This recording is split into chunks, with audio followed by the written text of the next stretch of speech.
This is Quakecast episode 49.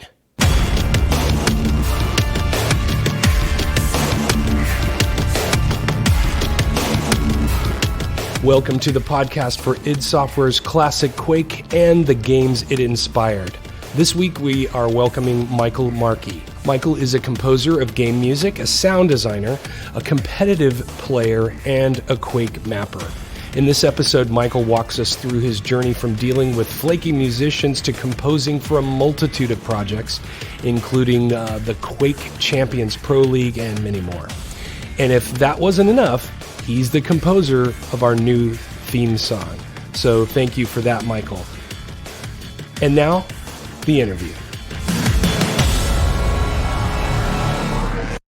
You're like this awesome musician, but you're also an amazing player, and I hate you.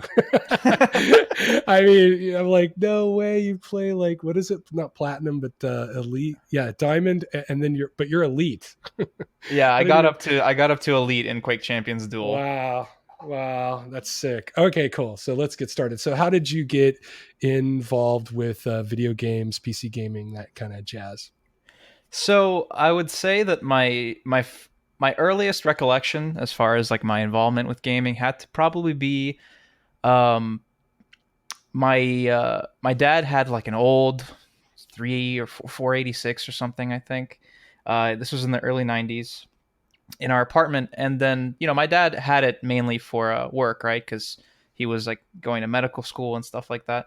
And so my uncle actually was the gamer, right? And he would come over and he would like he would bring me games to like check out and play. And that's actually how I got my first experience gaming. Was he gave me the Doom shareware CD-ROM, which I still have actually.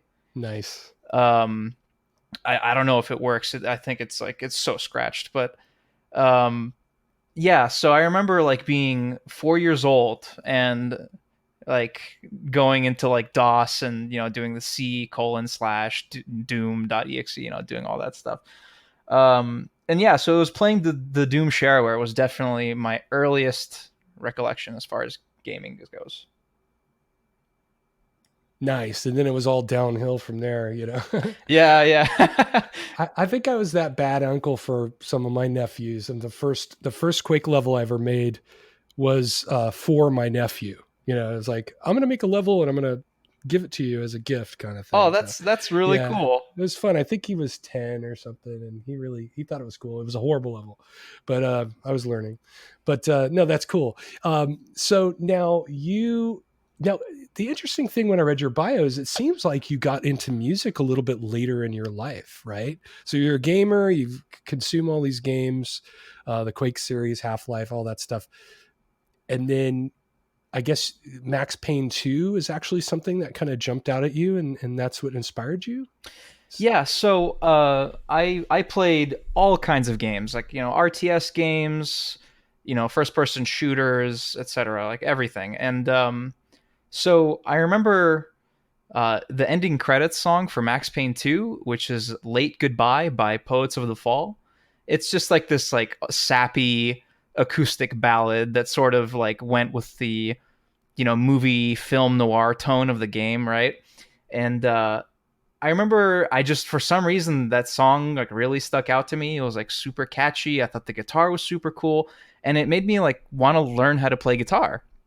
And I remember asking my mom for guitar lessons because my dad very, very briefly at one point in his life played some guitar at some point. And for my dad's 40th birthday, my grandpa, his father, got him a guitar. So we just had a guitar laying around the house.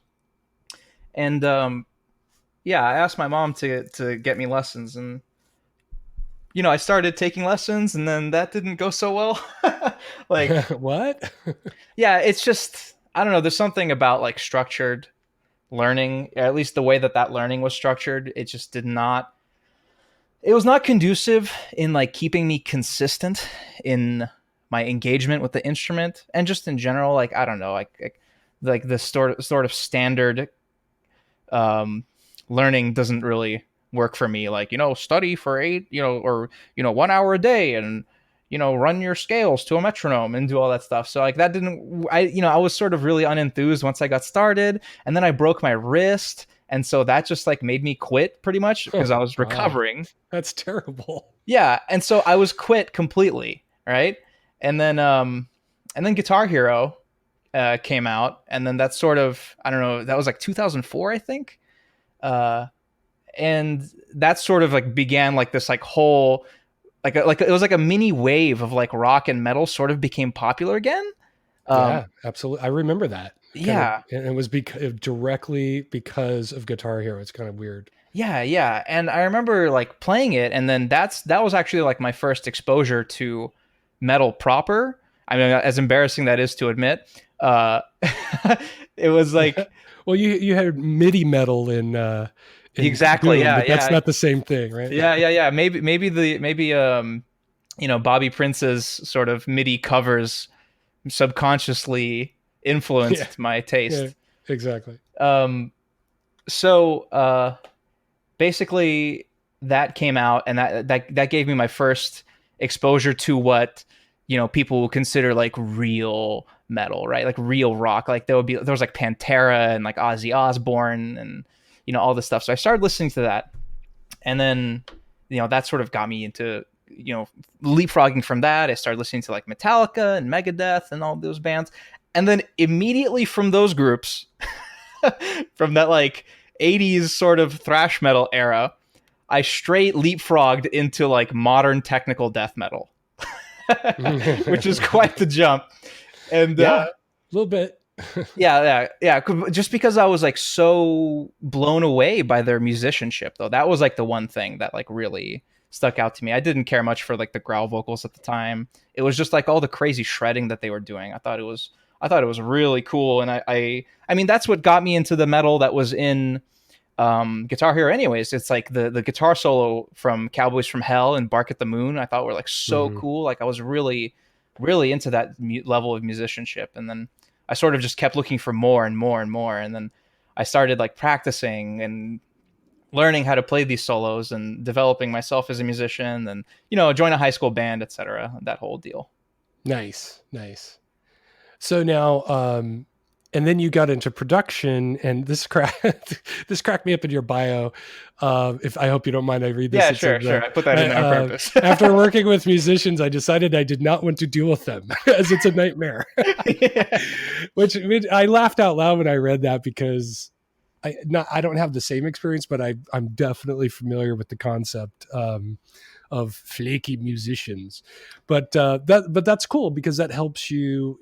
It helps with your composition. It helps with your structure, knowing the technical side of things, as opposed to just showing up and having someone drive the board.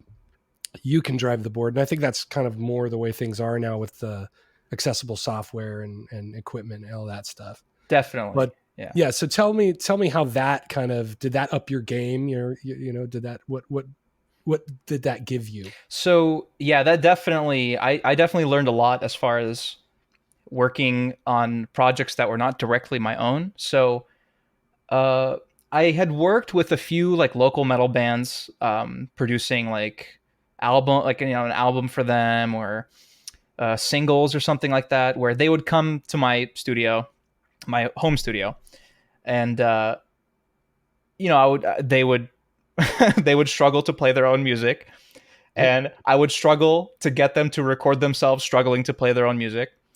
And it was it was quite an ordeal, especially like if you're coming at this with no prior experience. Like well, to take it one step back, so I had worked with metal bands, and I also done some like pop work, and working with like pop music sort of forced me to learn a lot of like synth based stuff, and learning how to properly mix electronic music, and create synth patches and do all this stuff. So it sort of expanded my palette past just the realm of distorted guitars and acoustic drums, right? Right. um, so I actually owe like a big part in where I am today with my work in pop, uh, however brief that was, because it forced me to learn a lot of stuff, and then because I was able to do that, I learned how to learn also. That's like a big part about any field or any creative field, in my opinion, is one of the biggest hurdles that you need to get over is you need to learn how to learn your field, right? Right. Yeah, I get it. Basically, the thing about working with musicians is that musicians, you have to like look at what the average musician is, and the average musician is someone who is just basically a hobbyist, right? But it's like their hobby, they want to be their life, like their main job. And a lot of times they're younger, and a lot of times they don't have a lot of money, and a lot of times they're like I said, they're young, they're irresponsible, and you as the producer sort of have like a role, almost like a parental role to them. Like you have to like be like, no, you can't do that. No, you have to show up on time. You have to, where's your lunch money? All this stuff, right? And it's really, I had a moment where, like a moment of realization where I was like, man, all like the majority of my clientele, like how far can I get in life if like my clientele are, they can barely pay me, like it's like I'm setting such a low ceiling on myself. And in terms of like, and that's just like financially, like looking at my future. And then on top of the fact of like the stress of needing to account for flaky musicians, both in their scheduling and their payment and stuff. Like I've had guys be like, yeah, well, I don't have the money right now. Can I pay you later? And then I'm just like, well, I mean, you're here. You just showed up. You didn't even tell me that you don't have the money until you were here. You could have called me. You could have texted me, anything. You didn't do that. And this just happens multiple times until you realize that there's a pattern. And right. So yeah, I figured like I really need to get out of that. I need to get out of that as soon as possible. And I need to do something a lot more fulfilling, because my fuse with this would be really short. I don't know how people do it. Yeah, right. Exactly. So then you segued into like when did you realize you wanted like, no, I'm going to do game music? Because you've got a lot of success in a very short amount of time, and this is your trajectory right now. But when was that moment? Was it when the last guy forgot his lunch money?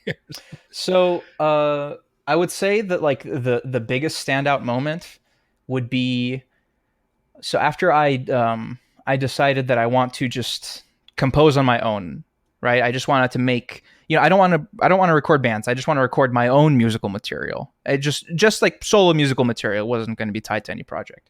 So I started working on some songs, and this was in 2016. So 2016, 2017, something like that. And Doom 2016 had just come out, and that soundtrack was, incredible. And I was just playing Deus Ex Mankind Divided, and there's something about like, the whole concept of like transhumanism in that game that I always find really interesting. And I sort of like wanted to create a song sort of just inspired by that game, and also sort of inspired by the sound of the Doom 2016 soundtrack, right? So I whipped up a song, worked on it for a few days, and then I posted it on my SoundCloud, and then I also posted it on the Doom subreddit, and I went to bed. And I was like, oh, here, I made like a little track inspired by the Doom soundtrack. I posted it on the subreddit, and I go to bed. I wake up the next morning, and then I see like the video, or rather the song has like, like hundreds, it just overnight got like hundreds and hundreds and hundreds of views, which was a lot for me at the time. And all these likes and all these comments, like the actual post got like over 2,000 or 3,000 upvotes, I think. And then Mick Gordon commented on it, who is the composer of the Doom soundtrack. Yeah, that helps right there. Yeah. Yeah. And so that was a really, like a kick in the butt moment for me. Because I was like, whoa, okay. People like this. I might be able to do this. Nice. And so I started working really hard at that. And then I made like a whole album of songs similar to that one. And then, I was just sitting on this material. It's like, what do I do with this? I have this material.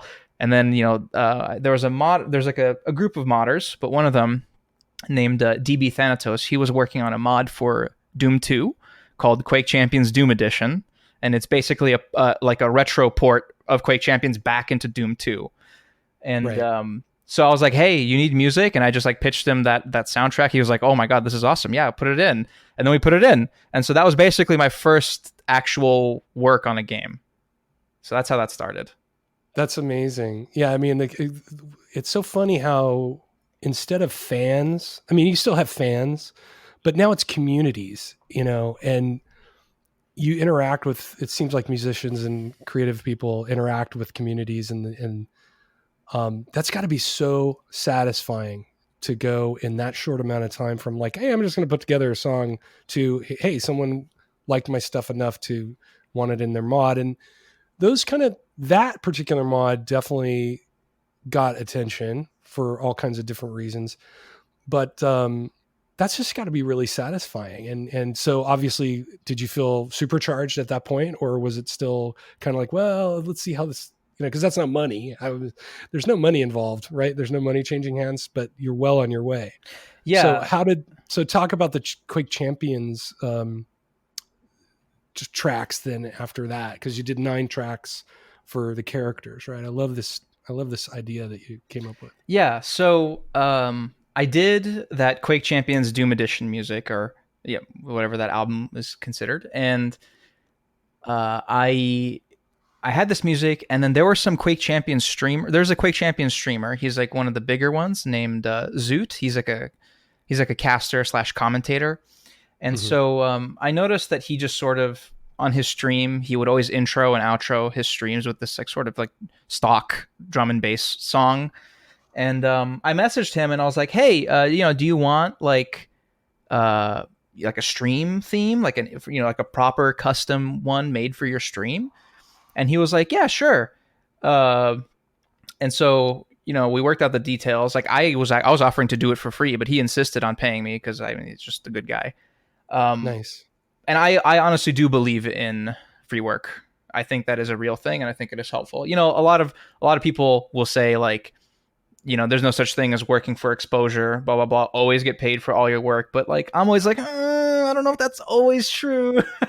But either way, that's a completely other tangent. So, so I did his, I did his extreme theme, right? And it was sort of a mix of, considering that he was primarily a Quake Champions stream at the time, I wanted to, and he sort of liked some of the electronic music that I did. I was like, well, I should sort of mix this electronic stuff that he liked of mine with like some of the industrial metal stuff of that sort of Quake is known for. And so I made his stream theme, and basically that stream theme served as the DNA for all of the Quake Champions themes that I did, where it was like a blend of like industrial metal with like modern electronic elements, and all these like different things. Like this was like the base that I sort of jumped off of. And so at the time that this was happening was like March of 2018.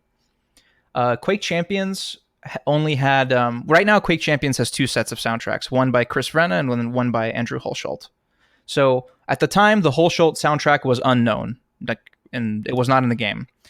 So it was just the Vrenna soundtrack, and the Vrenna soundtrack was like really sort of like low key and like not that hype in parts, and people like were echoing like, hey, we want like more hype music, and I was like, yeah, I'm gonna try that. I'm gonna try to make more hype music. And so that's basically what I did, and I needed to find like some way to approach it. So I was thinking, well, I love fighting games. I originally have spent a lot of time in the fighting game community. I was actually a competitive like ultimate Marvel vs. Capcom 3 player for a period of time. What? Yeah. That's God. It just keeps your accomplishments just keep going and rolling here. That was always a good time. I really miss those days. So you took the idea of doing like character intro music, which I love this idea. I think it's great. Yeah, and I felt like the characters had so much like personality in terms of how they're visually designed and the way that their abilities sort of color uh, the way that character feels to play. Like, I just felt like there was a lot of unexplored space there, and I wanted to do my best to sort of explore it with music. So I tried to make, Scale Bear's theme was the first one. I tried to make it sound like a marching, stomping sort of thing, because that's what he does. He like charges and stomps and slams into people, and it's like really, brutal and heavy. And so that's what I wanted to do. And so I sort of tried to do something like that for all the characters. And I guess people liked those enough where, I mean, that's the thing that you brought up earlier about community. It's like you don't really have like, you don't look at fans as like this sort of, abstract nameless mass. It's like the fans almost have like a sense of presence now. Like they are from the Quake community, like these are their interests. This is why they like it. This is why they're into it. You're a part of that community. You're not. It's not like two separate things. Like that was like that's like a big difference, I think, in the old era of sort of I guess patronage and like musical fandom, is that before the artist was really sort of separate from their fans. But now in a lot of these situations, at least especially in terms of like, media and like gaming and movies and stuff, the artist is a part of the fandom that is, that the fans are. It's the same thing. Right. And so you get like, it's funny. Yeah. Andrew's very much a good example of that, Holschult, because he's, I follow him on Twitter and I've interviewed him before, and he's just a dude. He's just a fan. I mean, he's part of it. I love that. I love that notion. But anyway, I'm sorry, I jumped in there. Yeah. This is something that I wanted to do. I wanted to do this, like, do the character themes, not only as A, demonstrate my worth as a musician, but B, to like just sort of like give tribute to a series that I hold so that I hold so dear to my heart. Tongue twister. So yeah, and I'm really proud of that work. And actually, it's the thing about these stick champion themes is that every single time I make one, I almost get like a little imposter syndrome vibe, like, oh man, how am I going to make another one? I'm not going to be able to make another one. Yeah, that's funny. Well, I will say I kind of did a kind of retrospective of your stuff this morning and last night, and I mean, your talent really does speak for itself. So if anyone who's listening hasn't checked out his band, his SoundCloud or his YouTube, you got to go over there. This stuff's great. I love seeing your remixes from Sonic Mayhem, because that soundtrack was, a big part of my life for quite a while. And I just love, I was like sitting here with my headphones on, just rocking out at like 7 this morning. It was great.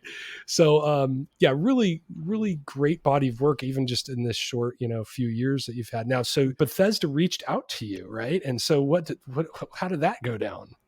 Yeah. So basically what happened was I had done the champion themes, and Bethesda was aware of them. They gave me like shout outs on their streams and stuff, like, oh, if you guys haven't seen it, go check this out. So they were fans of my music, and I'm friends with them. And they were trying to like, they wanted to work with me, and they were like trying to find like a way. It's like, well, I mean, how could we fit in like more music? Like, what can we do? And so basically, I don't know 100% who to credit, but I'll say that one of the Bethesda community managers, Tokyo Punch-Out, he, I don't know if it was his idea, but I'm going to give him the credit for now. He basically was saying, well, we're going to have this Quake Pro League where we're going to have 20 professional Quake players, and they're going to be a part of this like salaried league, and they're going to be playing in all these esports events and stuff. And so we're going to do like a WWE sort of thing almost, where they have like nicknames and stuff, and they'll have like walkout music. And so they asked me like, hey, so we have a project if you're down to work with us on it, and if you wanted to score music for the Quake Pro League, which would involve making a main theme for the whole event series, making intermission music for the stream, and then making a player walkout track for every single player in the league. And then I, of course, was like totally down with that. I mean, that's also like right in my wheelhouse, right? Like making people's themes. Yeah, exactly. So, totally. That was that was awesome, and it's actually still ongoing too, because the way that the league works is every few months, new challengers have a chance to challenge the pros for their spot in the league. And so whenever a challenger qualifies to square off against the pros, they get flown out to a major LAN event where they play, and then they need walkout music and stuff. So, this is still ongoing, and this will be ongoing, Quake Pro League, until at least QuakeCon of 2020, so sometime in the summer. So I'm still working on this. That's great. Yeah, and it sounds like a lot of work too. I mean, it sounds like with 20 different themes, intros, outros, that kind of stuff. How long does something like that take you? Like you get the phone call and you've got to conceptualize it. It's probably different in a lot of cases, but something like that project, how long would it take you? So for the first batch of music that I had to create, which was it was 21 or I think it was 21 or 2 player intros, and it was the 2 songs, so the main theme and intermission. So I'm just going to ballpark roughly, 23 different tracks. I had 2 weeks to do that. Oh boy. Yeah. So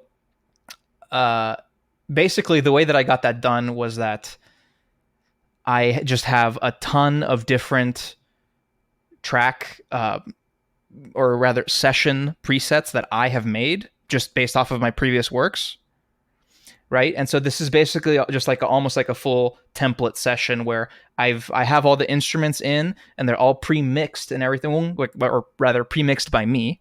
And I just need to go and I need to fill it in with new music, change the tempo, and then I make tweaks from there so that they're obviously not the same exact thing as whatever other song that I've done. So that was basically the only way I was able to do that, possibly, because I had to keep in mind, like doing like 20 plus tracks, and they all sort of had to be different genres and like feel different and sort of like have something to do with the player's name and all this stuff. So it was actually a lot of work, and I was crunching pretty much for 2 weeks straight on that. But yeah, I got it done. It was actually a really good experience. It was really fulfilling. It was funny when you sent me your bio and kind of your links and everything. I saw Viscera Fest in there. Yeah. And I'm familiar with that game from being on RC's channel, GGRC, and RC, was the co-host of Quakecast as well when he's around.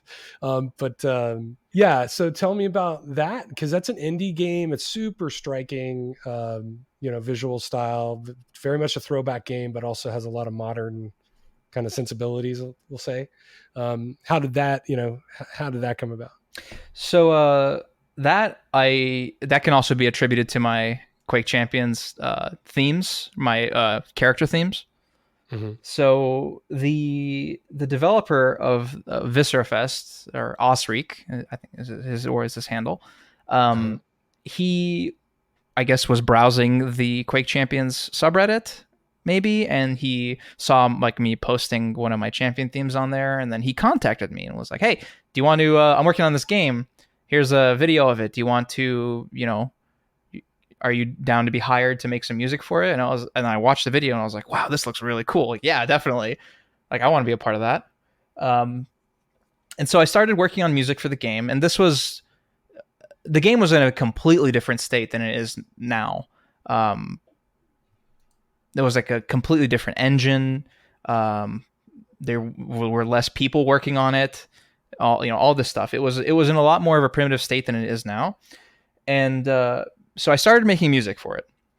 and the game sort of structurally is a lot like Quake 1, in the sense that there's a hub, and then you pick what chapter you want to play, and there are a linear set of handmade levels. So I started working on level music, and then the sound was sort of like, the developer, the main developer, it's a one-man operation, was doing everything, including the sound. And I was like, hey, like these sounds that you have in the game, like they don't really fit with the music in terms of like their production quality. Like maybe, I can make like a few gun sounds and stuff, and we'll try that out and see how they fit. And so I started making gun sounds, and then, they were nice, or he liked them. And I started just making, more sounds here and there, more there, until it sort of just like snowballed into, well, I'm now the lead sound designer for the game. And I'm really actually having an absolute blast making or designing sound for that game. I might even enjoy designing sounds more than making music, just because it's just like you get like the one-off enjoyment, like, oh, I need to make a gunshot, and then you make the gunshot, and then you're done, and it's like you ship it off, and it's like completed. It's nice, and you constantly have these moments with sound design, and you're constantly doing really different things. So I find like it's really creatively rewarding, a lot more rewarding than like. Well, I can't say it's more rewarding than music. That's hard, because music is like you create this like. It's a lot larger body of work than like a single sound effect, and it's consumed much more intently than a sound effect is. So it's different, but I guess it's only fair to say that they're rewarding in their own right, and sound design is really fun and awesome to do. And the game is shaping up really nicely. Yeah, I played a very old build, so yeah, obviously it's grown a lot since then. It looks great. And I will say that, for the longest time, that's what I wanted to do with sound design. I just was so inspired by, I went to this demo of Dolby surround sound years ago. Gosh, I don't even know how long ago, but it was at the Chinese Theater in Hollywood, and they did an entire reel of Raiders of the Lost Ark, where they just played the soundtrack, right? The 6-track sound design portion of it. So no music, no dialogue. And then they spoke about how they created everything. And from that point on, I was just obsessed with sound design. And that was always one of those things, like, I wish I had kind of pursued this, because it is fun. I've done a little bit of it just for my own little projects. And then I did a couple sound things for minor add-ons and things like that. But it was so much fun. So I totally understand what you're saying, because it's quick. You could do something and spend a day on it, or you could spend 15 minutes or 5 minutes, and it's just as satisfying.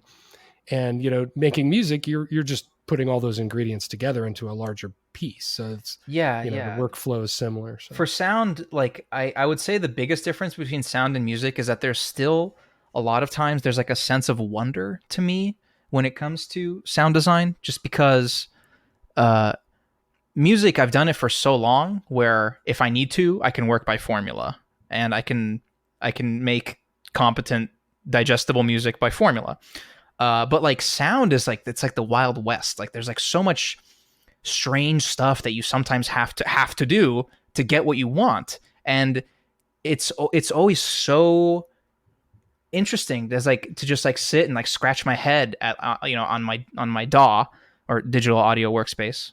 And like, oh, how do I do this? And I'll just like mess around with different stuff. Maybe I'll poke around online. But then like once I like put the pieces together and I execute something, like, oh man, there's no feeling like that. So very much, content creation is very similar to gaming in that respect, because you have that reward, feedback loop or whatever, where you're getting high on your own creation, but especially when other people react to it, that's the icing on the cake for me anyway, when I have projects. Oh, absolutely. Yeah. Yeah. That's very cool.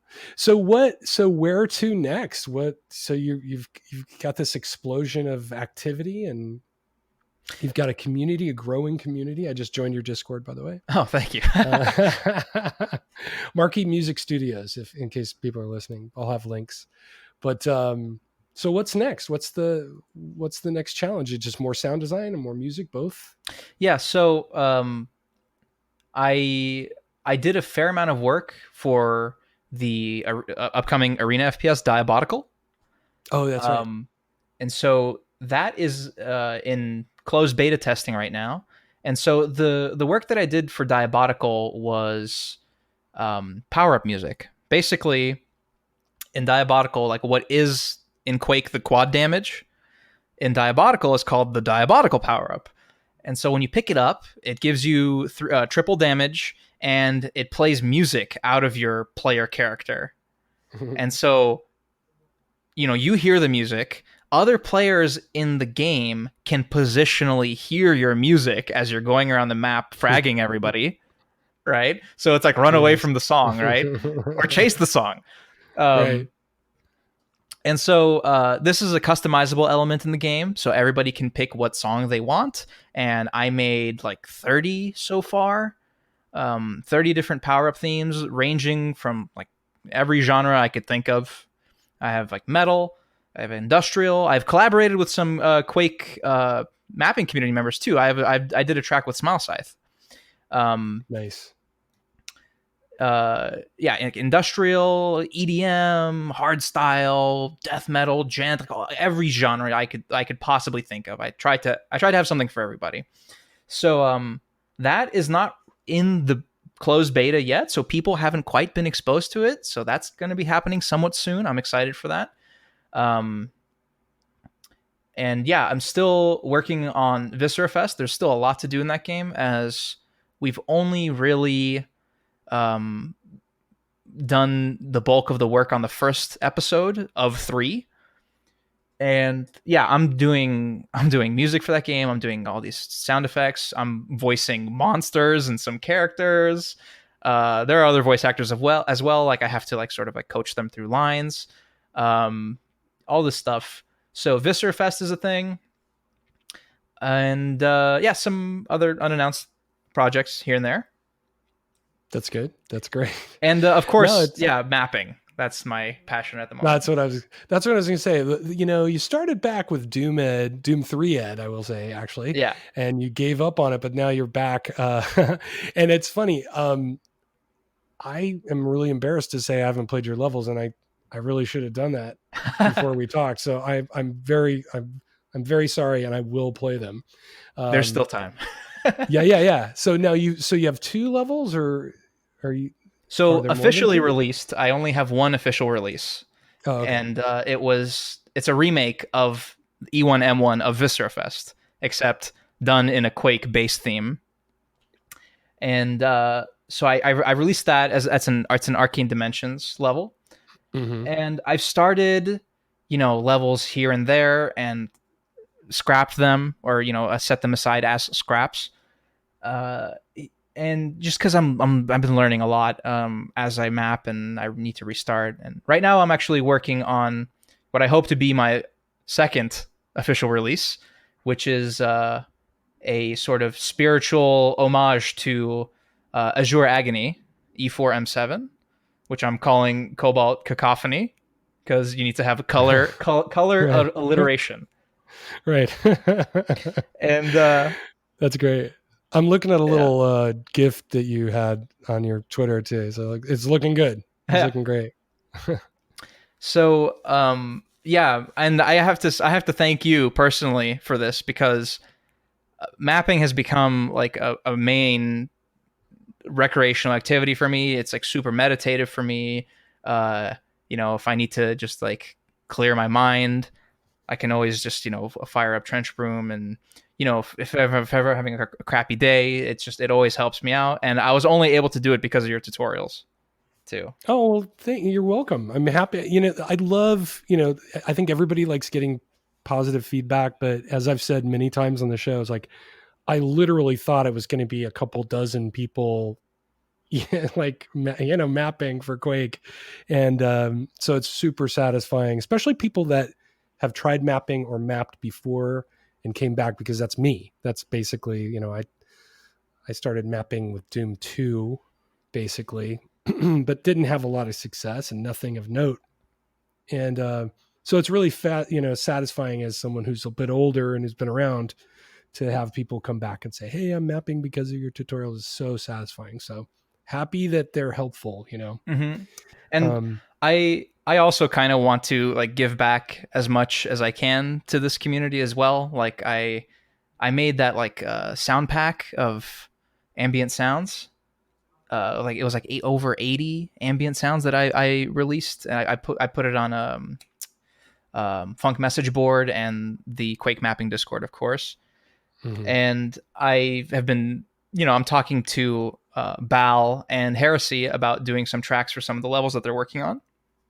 Nice. So that should be fun. That's great. And again, my bad. I haven't even downloaded that pack yet, but that's great. I mean, the problem with it is you have to use a mod. So it's kind of I think you sound it, with the Quake community and the Quake scene, things are changing, but for the longest time, sound was it's just an afterthought. I mean, maybe get a custom track, but as far as ambient sounds and things like that, your pack is like kind of one of the first of its kind that I've seen in the last 5 years of being back in the community. So that's great. I mean, I'll have links to that below because a lot of the people from the mapping scene might have missed that.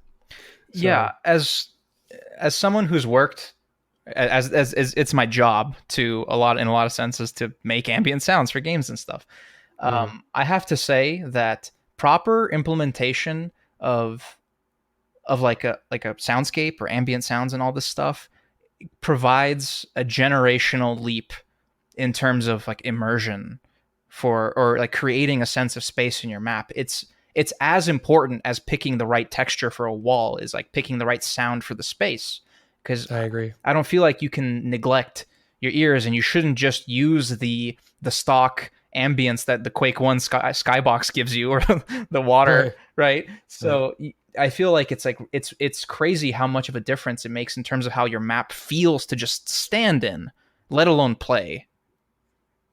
Right. I agree. And that's one thing that Arcane Dimensions did so well from the beginning. You have the ambient and spooky sounds and all that stuff. So they did a great job, and it's again, people don't really, it doesn't register to people. It's just there. I mean, I notice it, because I'm keyed into that stuff, but the better it is, the better your map is going to be. So yeah, I'm trying to trumpet that. I'm trying to be like, hey guys, ambient sounds, come on, let's do it. yeah. In fact, I did, I have that mod progs dump, and literally the first thing was trigger spawn monster, and the second was like as many sound entities as I could find, from Rubicon Rumble Pack and let's see, the mission packs and things like that. So there's like 3 different sound entities that I added in there. It's so ironic because I did this thing for myself really and shared it with people, but I haven't made any projects except for my sample maps. It's really frustrating. Yeah. It's like, I really want to stop working on this so I can actually do what I was started on. But that's how it goes. That's how it goes with the custom content creation. So yeah, a lot of times you have to serve yourself first.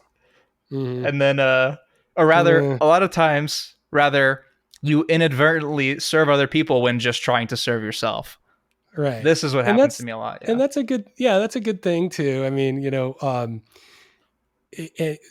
I wouldn't give up, my channel or Quakecast, and, I really enjoy mapping, but I don't map very often. That's the irony of all this stuff, but it's fun to be involved with the community and talk to people like yourself. And I spoke with Ivar from Core Decay earlier today, and that episode will have already probably aired by the time we get to this, but it's just great to be involved, so it doesn't matter if I'm outputting anything. It's nice to be involved with the community. Mm-hmm.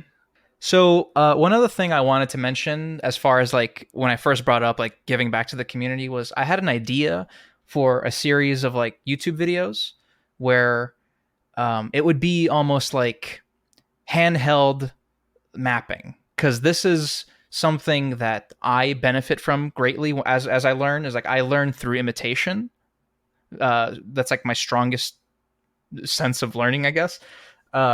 So what I thought would be interesting to do was to create like a video where I design a starting room for a map, and I create a bunch of like prefabbed, just like brush based, just art decoration stuff, and I'll set some groundworks. Like you use these for the floor textures, you use these for the ceilings, these for the walls. Okay. And I'll create the starting room. I'll create all these assets. I'll put them off to the side so you can copy paste them around and use them, and go make a map with this.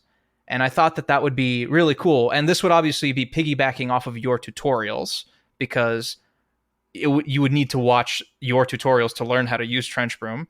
And yeah, this is something that I wish I had available from the start to me, just to like really sort of get rid of all of my like, bad habits or early mistakes that I'll make, and just sort of iron everything out at the beginning. And I thought that would be like really interesting and fun to do. Like basically just set up a prefab or like a preset for a player to build a map off of, to try to get more people into the community. Yeah, I think you should do that. I mean, that's a very worthwhile thing. And, if there's anything I can do to help, or, kind of get the word out, or, give you assistance, let me know. Yeah, I'll try to fit you in. I feel like the biggest hang up that new players have when they're trying to approach making a map, at least this is what I see most consistently as in like screenshot submissions of like newer mappers, is they don't quite yet have like a grasp on scale and like the sort of unwritten rules of mapping, like, using the right textures for the right things, not have, right.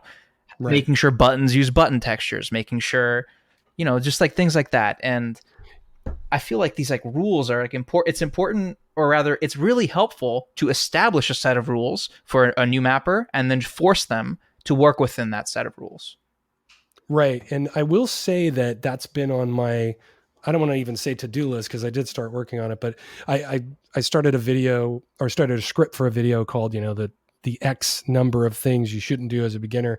And what happened was I started looking at all the real common things and the common mistakes and everything. And I started writing the script, and then I timed out just the first section, and it was like 7 minutes long, just that first section. So this is going to be a monster project. So I actually did start that, and scale is one of the things that I was talking about. The number one thing, there's also compiling issues that everybody has, because it's just so weird, depending on, a little archaic. Yeah, it's definitely archaic, and it's kind of like, what you mean I can't just hit a button and it works? There's troubleshooting involved, but yeah, scale was probably the first thing. People either make these huge levels because they think it's Doom and you could just do whatever you want. Whereas like, no, don't do that. Or they make levels too small, and then the monster AI breaks.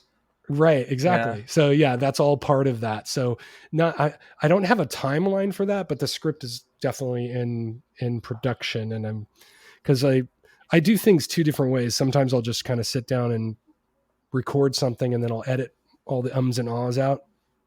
And then other ones, it's a little better to write scripts and really organize my thoughts. So that's why this one's taking so long. Mm-hmm. But yeah, we should chat offline on this. I'll let you know what I'm up to. Yeah, sure. So yeah, definitely. So, okay. So you have a cat yes. named Libby? Yes. Okay. Has Libby inspired any of your music at all? Or has she been in any recordings? No. See, so that's funny that you bring up recording immediately, because people, whenever I'm streaming or I'm in Discord with them, like a voice chat, she's just meow, meow in the background the entire time, like nonstop, and she screams like a baby. Like there have been legit times where people have thought there was a crying baby in my room. And so it's funny that you bring up recording her, is because every single time I put a microphone in front of her face, she just shuts up. Just like, just silent. Just That's completely funny. silent. I cannot record her for the life of me. You have to sneak up behind her like you should with any cat, right? Yeah. And thankfully, during this podcast, she's just asleep, so we lucked out. She's crashing out. That's awesome. And so you also said that your parents are Russian and you speak fluent Russian. I'm going to ask you to do some bumpers in a minute in Russian, but tell me a little bit about that. I mean, that's amazing. Yeah. It's gotta be so my parents, immigrated from the Soviet Union in 1988, I want to say. And so I was actually the first in my family to be born in America. But considering that my parents were Russian immigrants, Russian was actually my first language. So I actually learned English by watching TV, Wow. strangely enough. That was like the first words of English I learned was through TV. And then, of course, I went to public school in the United States, and the rest I had a pretty normal upbringing. But yeah, I speak Russian I speak Russian, but considering I sort of stopped learning it as a child, I basically have the Russian of like a 10-year-old. So like imagine how like a 10-year-old child is like fluent in English. That's like me in Russian. So I can like hold any conversation that I need to, but the second things start getting technical, like I'm just like, oh, I don't know. I don't know what part of the car that is. That's funny. So you know poopy and pee-pee and stuff like that. No. I mean, like boogers and some 10-year-olds are still in diapers, right? No.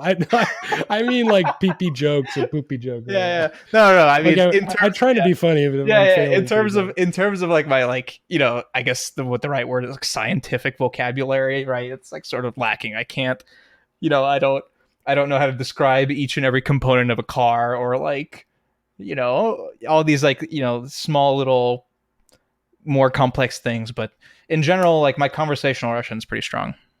So now do you have like, what's that Russian instrument that's like, balalaika? Like a balalaika. Yeah. Do you have one of those? Do you play? Do you sit back and rock out on that? I have like a mini toy one, but I do not have a real one. That's cool. I love that. Yeah, I have way too many guitars already as it is. Right. And I have a banjo. Cool. And a banjo, right on. Oh, well, we're going to have to do a kind of a swamp theme or something and have you do some deliverance music. Yeah, deliverance music, exactly. Oh, that's great. With the fishing ogre. Well, it's perfect. Exactly. Oh, man. Well, so Quake Mapper, musician, career's taken off, game musician, game composer, I should say. Yeah, I'm really happy for you, and I'm a fan, especially after just going through this survey of all your music in the last 12 hours. Really great stuff, and I'll extend the invitation anytime you want to come back on the show and talk about it, your new projects or things you're working on. Happy to have you back. It's been a real pleasure chatting with you. Awesome. Yeah. Thank you very much. It's been an absolute pleasure being here. This is a great time. That's it for episode 49. Thanks to Michael for joining us and for providing this awesome new show music. You can find him and all his activities in the show notes. And you can find me on YouTube. Just search for dumptruck_DS. Thanks again. Stay safe. We'll see you next time.